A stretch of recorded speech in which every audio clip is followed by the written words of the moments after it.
मैं हैरान हूं पिछली पढ़ी लिखी सरकारों की कर्तव्य निष्ठा पे, यहाँ के हॉस्पिटल एडमिनिस्ट्रेशन पे, कॉलेजेस की,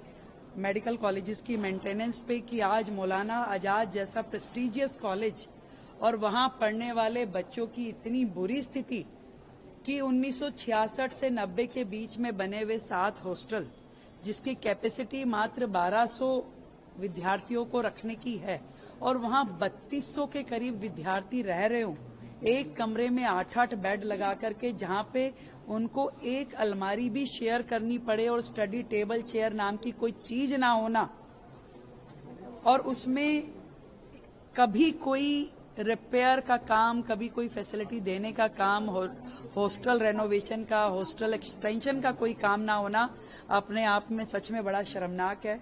मुझे तकलीफ है इस बात की कि हमारे मेडिकल के छात्र छात्राएं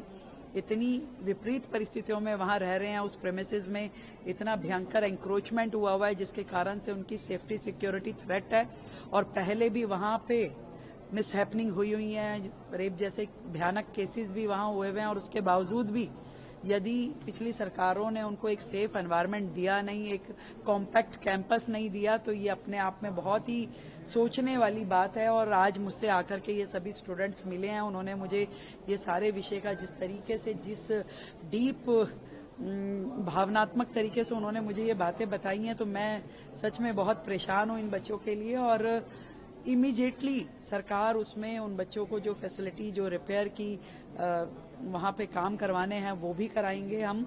और नए हॉस्टल का प्रोविजन भी उसमें तुरंत सर्च किया जाएगा। मैं खुद जाकर के वहां देखूंगी कि इन बच्चों के लिए नए हॉस्टल वाले, ताकि थोड़ा आरामदायक स्थिति में जो रिक्वायरमेंट एक कमरे की होनी चाहिए, 2 बच्चे 3 बच्चे जो रह करके जिसमें उनकी स्टडी टेबल हो, वो पढ़े लिखे, पर वहां का जो माहौल है, जिस तरीके के एंक्रोचमेंट वहां है और जो थ्रेट बच्चों के ऊपर लगातार उन मेडिकल स्टूडेंट के ऊपर, उन रेजिडेंट डॉक्टर्स के ऊपर है, वो निश्चित रूप में नहीं होना चाहिए, और उसको सरकार जो है तुरंत संज्ञान लेगी और उन एंक्रोचमेंट्स को हम हटाएंगे।